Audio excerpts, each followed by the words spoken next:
Welcome back everyone to more creepy TikToks, and let's dive in.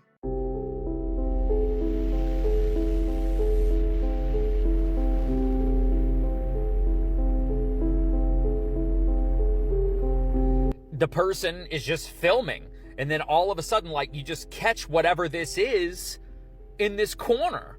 And a lot of people say it's a bat. Dude, that is not a bat. That is what a bat looks like. Even a humongous bat. That's not what that is, dude. That thing's got legs. To be fair, I see where they're going with the whole bat thing, but to be honest, it could be anything. You know, it could be just a piece of clothing or like a towel that's just been sitting up there for ages.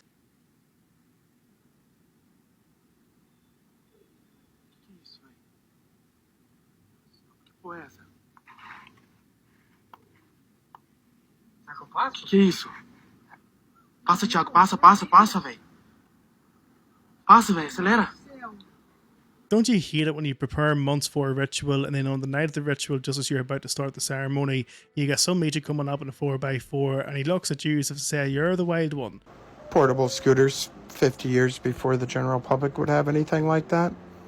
Yep, they certainly had that tech, and a lot more. How about frying an egg on a cold surface? Fry an egg on a cold stove? It's no trick at all if you have the right equipment. This is a cold hot plate, and because it's cold, you can make it out of wood, if you like. Just be sure that there's a coil of wire inside and that you connect that coil to a high voltage alternating current source. The rest is easy. As long as we're being different, we'll use motor oil instead of Crisco.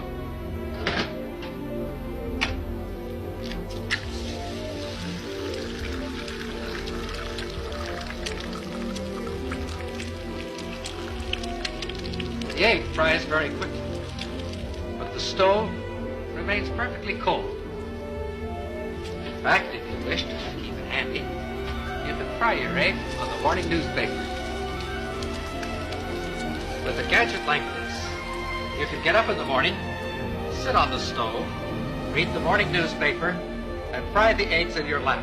Forget about the fact that he's using free energy technology. Did he say he's using motor oil to fry that egg? Because, you know, men were built differently back in the day. How no harm to you. A community rates low on an information scale when the press, radio, and other channels of communication are controlled by only a few people, and when citizens have to accept what they're told. In communities of this kind, despotism stands a good chance. See how a community trains its teachers. Bear this in mind. Young people cannot be trusted to form their own opinions.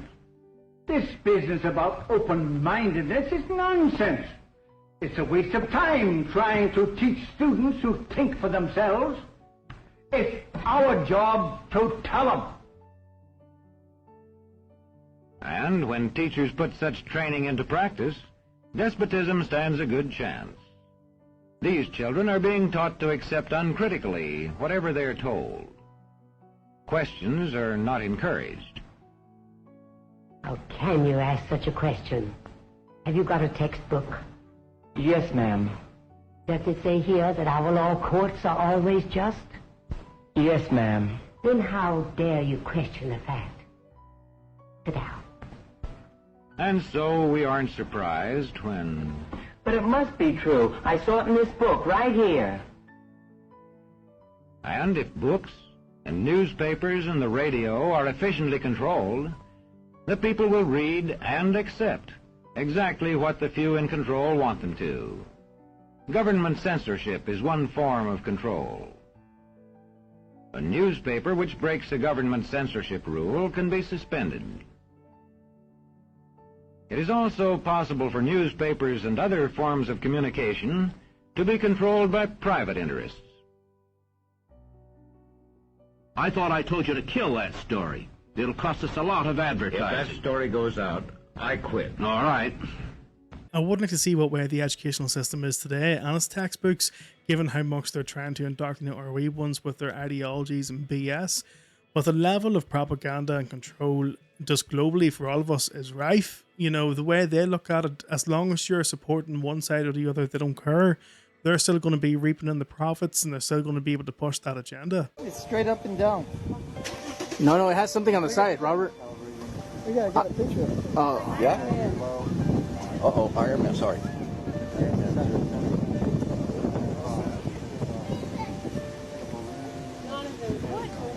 Probably the What is that? super Maldakian. Might be the super people Maldakian. It's holding its position straight up and down. It's one straight up and down and staying that way. You see it? Oh, yeah. You don't know when the guys see them. It's like a...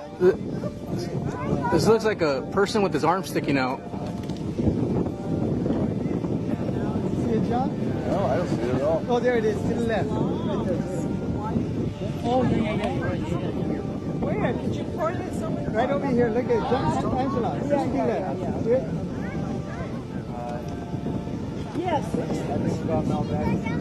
Oh my God, give my left I think I've seen a video similar to this one before, but it does look humanoid and it does have that metallic shine to it. So, but let me know what you guys think.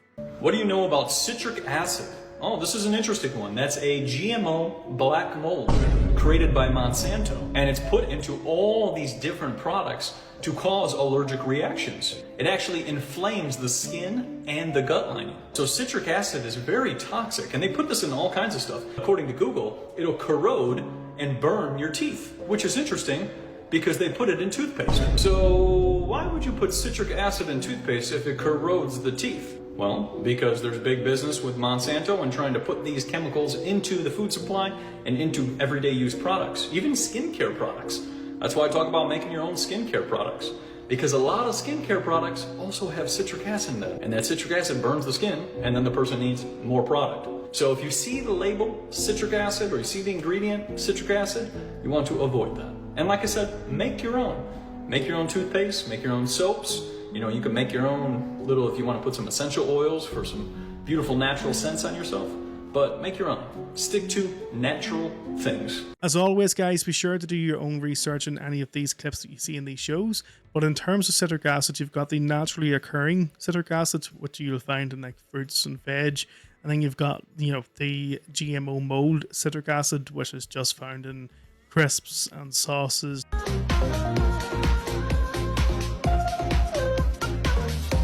I have to show you all this. So you know how Dubai basically drowned today? I was watching a video of a crazy stream from the flood and I saw this. Oh, before we go any further, I'm not making any accusations or anything. I'm just telling you this coincidentally popped up next. This is what Dubai's been up to lately. The UAE government invested more than $20 million in research to start a process called cloud seeding. The UAE performs around 1,000 hours of cloud seeding a year, and it's all controlled by this building in the National Center of Meteorology in Abu Dhabi, where they track the whole process. We met with a cloud seeding expert to explain how the seeding process works. We wait the forecast when we have a good, chance for a cloud. We send the aircraft to that location, go under the cloud, in the first stage of the cloud, there is good updraft at that time, start to release all the salt, and with the good updraft, of course, it will go inside the cloud, the droplets will become bigger. Again, I'm not saying anything, I'm just saying I was watching a whole bunch of videos on the flood, and that video popped up right after. And let me show you just how dark it really got in Dubai today. So guys, this is 2:46 PM, यानी कि दोपहर के 2:40 है इस वक्त, और आप देख सकते हैं कि मुकम्मल तौर पे ये यूँ लग रहा है जैसे रात का वक्त है इस वक्त. It is incredible how things are looking like right now. Ominous. This is this cloud system that is above us, and that's where the storm is. Remember, 2:30 PM and look how dark it is out there. It's like pitch black. Almost. So yeah, bigger water droplets apparently. It seems like a supercharged storm. Locals of the area are obviously saying it's not normal. And this is probably fake, I'm not sure, but random Twitter users are saying that the streamer Neon, that he drowned in prison in Dubai. I don't know. But yeah, these storms are starting to seem devilish. Did any of you guys notice the face behind that guy whenever he moved his chair? In terms of Dubai, though, my thoughts and prayers go to everyone there. Hopefully everyone's safe and sound. But in relation to Dubai itself, it was built on slave labour. So once all that water recedes, they'll probably just use slave labour again, which is kind of sad. Talking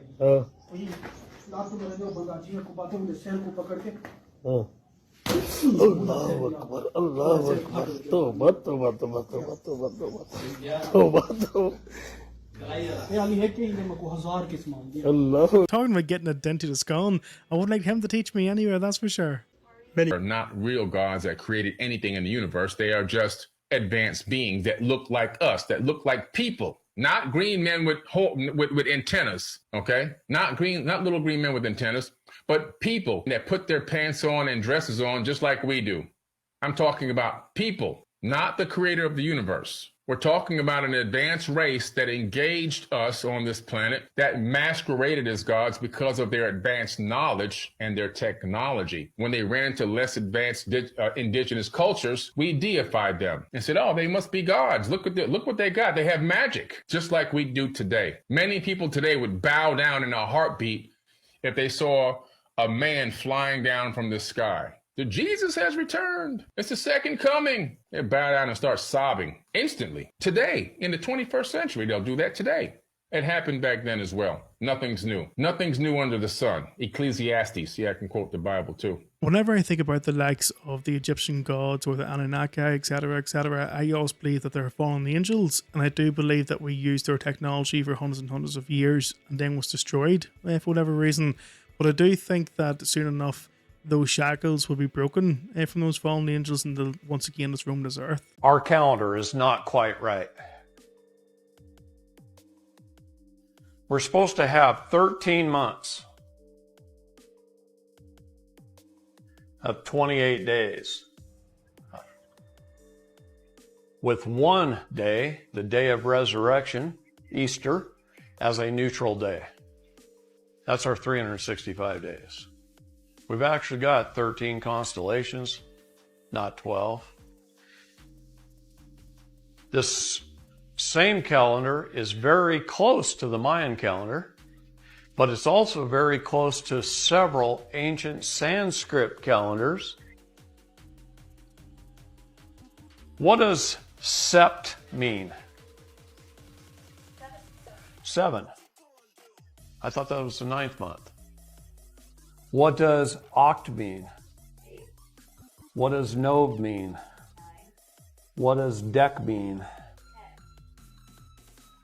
It's supposed to be the 7th, 8th, 9th, and 10th month. Jan is 11. Feb is 12. March is 13. April is our first month. Babies are born in the spring, the 1st of April, Easter. This is the start of our new year. This is the start of spring, when the flowers start coming up, the grass starts coming up, the trees start leafing out, the babies are born. That's the first day. Our neutral day, day 1, the day we rest and celebrate the resurrection, the new beginning, the beginning of Christ. April is month 1.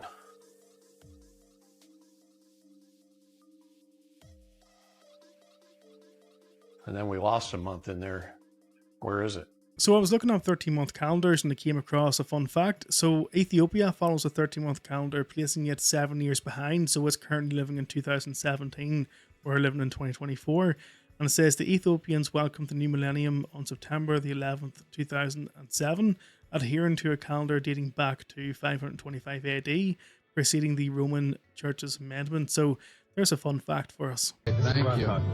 What you want in a pancake is to have the consistency of young human flesh. It's spongy, it has life to it. You're with a guy with brightly colored undergarments, and you got soft human flesh in front of you. You're in a weird place. I'm looking forward to this. This is really, really going to be a great pancake. Who actually jokes like this? You know, or even better, why would you want to joke about something like this? Just something not right with these people. What's the craziest shit DARPA has done? It's the Defense Advanced Research Projects Agency. Out of the D out later, of the right? D for defense, but it is the most powerful, most secretive, most productive military agency in the world. Neil McElroy, he said, he went to Congress to get the funding, and he said, this agency is going to create the vast weapon systems of the future. That is what DARPA does. They are always 20 years ahead of anything that you or I know. They were doing Neuralink in the 90s, right? They are always doing things 20 years before you know about them, because they do what is called blue sky technology. Blue sky right? research and technology, yes. When it comes to this kind of stuff, like innovating weapons for defense and national security, that's probably the only thing, the only apparatus that exists that's doing unlimited blue sky. Because they have unlimited money. That we know of. Look at NRO, the National Reconnaissance Organization. It was created in 1961. No one knew it existed until 1993, when it was declassified. They're in charge of everything above, right? One of the guys I interview in Nuclear War, Richard Garwin, who designed the thermonuclear bomb, drew the plans for Edward Teller, right? When Edward Teller couldn't figure out how to actually make the bomb explode, Richard Garwin drew the design that allowed it to, right? He's 93. He was one of the founders of NRO. After 9/11, they hired science fiction writers, a couple of whom I interviewed, to kind of sit around a round table and come up with the craziest ideas they could, you know, of terrorist attacks and of surprise attacks, to then try to game out how they could defend against them, which is not a bad idea. The federal government is always playing not just chess, but like, you know, move the magic balls, right? And what's under what hat. And so things need to be hidden so that secrets can be kept. When the F-117 was retired, I went to the ceremony with Ed Lovick, the grandfather of stealth technology, right? And it was amazing. It was up there at Lockheed at Skunk Works, okay? And I just remember this one line, and I am paraphrasing, but they said, like, we created the F-117. It was like a 20-year project, you know, DARPA. And for 20 years, I think there were 10,000 people cleared on the program.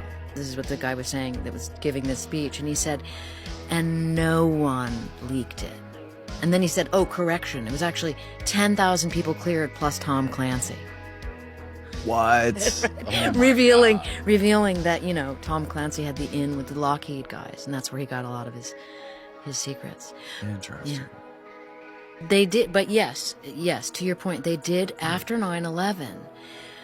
The government, you know, remember that statement, well, you're too young, but after 9/11, there was a statement that was kind of an echo throughout, you know, it was in the zeitgeist, that 9/11 was a failure of imagination, right?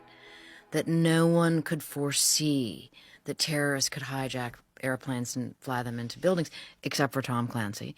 And so that led DARPA to hire science fiction writers. The way I see it is they invented the internet, and we can see the impact the internet is having on society today. And so I wouldn't like to say what kind of other technologies that they probably already hold at the minute.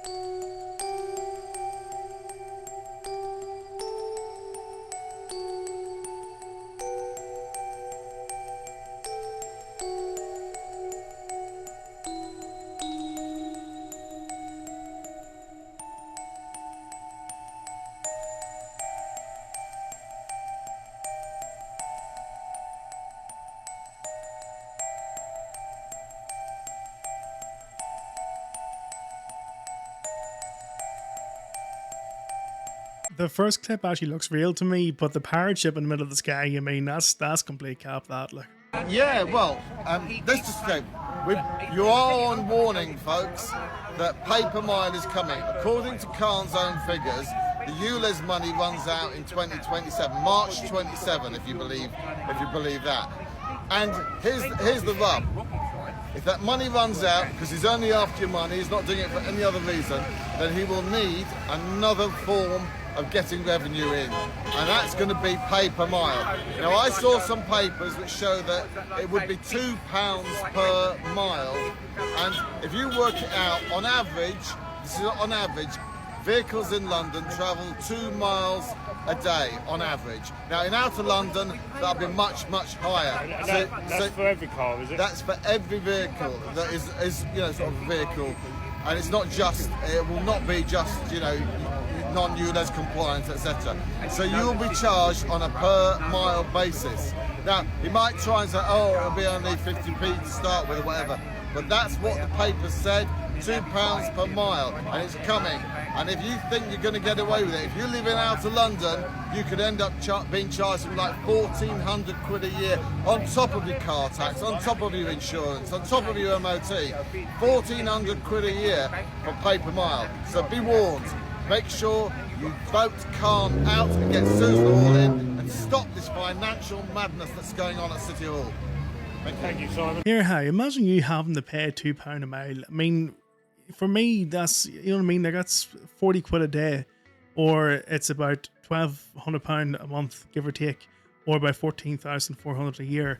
That's an absolute joke here. No harm to you. You can slide on with that. Look at this, you guys. Have y'all seen this? Look at this. Knowing what we know about mountains and rocks now, right? Petrified wood. Look at this. This is apparently a temple in China, y'all. But look at that, right? Now what we know about, you know, giants and petrified wood and the rocks and the mountains. Look at it's a whole beam, y'all. It's a whole beam. Look at the face. You got the arms. Look at the torso. The legs over here, y'all. Look at that. And what is it? I guess that's the stairs. But look how megalithic this thing is, right? And to say this probably comes alive at a certain point in time, right? Just like everything is alive on Earth. We knew giants to be real and they were being used to be manipulated in these ancient cosmic wars, but look at that, y'all. Right in our face. Truth in plain sight, just like everything else. There are some things in the earth that you cannot hide, y'all, and this right here is literally one of them, y'all. Listen, I'm all for giants and everything petrified, but this makes us look stupid, to be honest with you. This is just nothing but art, just carvings into a bit of wood, into a bit of stone. That's it, nothing more. A wise person once said, "What surprises me most about humankind is that we get bored of our childhood, rush to grow up, and long to be children again. That we lose our health to make money, and then lose our money to restore our health. That by thinking anxiously about the future, we forget the present, such that we live in neither the present nor the future. That we live as if we were never going to die, and die as though we've never lived." I'll just leave that one with you guys. But that's the end of the show, guys. I hope you enjoyed the Creepy TikTok compilation, and go ahead and smash that subscribe button and click the notification bell for the next upload, and smash that like button as well so we can boost the video up into the algorithm. But until then, guys, please look after yourselves, stay safe, stay healthy, and I'll see you then.